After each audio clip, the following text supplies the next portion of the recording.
আসসালামু আলাইকুম বন্ধুরা, দেখুন তো কত বড় ইলিশ মাছ দিয়ে কচুর গাড়ি রান্না করলাম আজকে। কি রে বন্ধুরা, কালারটা দারুণ হয়েছে তাই না? খেতে অনেক মজা হয়েছে। আর কথা না বাড়িয়ে মূল রেসিপিতে চলে যাই, চলুন আমার সাথে।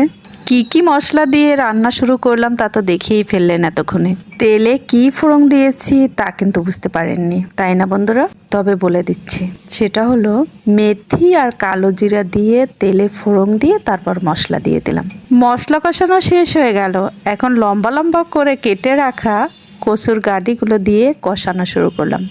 একটু হালকা গরম পানি দিয়ে খুব ভালোভাবে কষিয়ে নেব।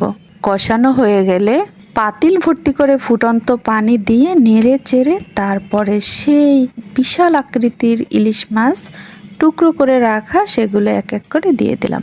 এরপরে ঢাকনা দিয়ে অনেকক্ষণ রান্না করার পরে দেখুন তো সে দারুণ স্বাদের তরকারি হয়ে গেল। আসসালামু আলাইকুম বন্ধুরা, দেখুন তো কত বড় ইলিশ মাছ দিয়ে কচুর গাড়ি রান্না করলাম আজকে। কি রে বন্ধুরা, কালারটা দারুণ হয়েছে তাই না? খেতে অনেক মজা হয়েছে। আর কথা না বাড়িয়ে মূল রেসিপিতে চলে যাই, চলুন আমার সাথে। কি কি মশলা দিয়ে রান্না শুরু করলাম তা তো দেখেই ফেললেন এতক্ষণে। তেলে কি ফোড়ন দিয়েছি তা কিন্তু বুঝতে পারেননি, তাই না বন্ধুরা? তবে বলে দিচ্ছি, সেটা হলো মেথি আর কালো জিরা দিয়ে তেলে ফোড়ন দিয়ে তারপর মশলা দিয়ে দিলাম। মশলা কষানো শেষ হয়ে গেল। এখন লম্বা লম্বা করে কেটে রাখা কচুর গাঁটিগুলো দিয়ে কষানো শুরু করলাম। একটু হালকা গরম পানি দিয়ে খুব ভালোভাবে কষিয়ে নেব।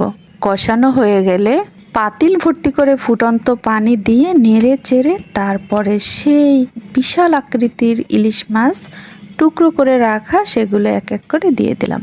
এরপরে ঢাকনা দিয়ে অনেকক্ষণ রান্না করার পরে দেখুন তো সে দারুণ স্বাদের তরকারি হয়ে গেল।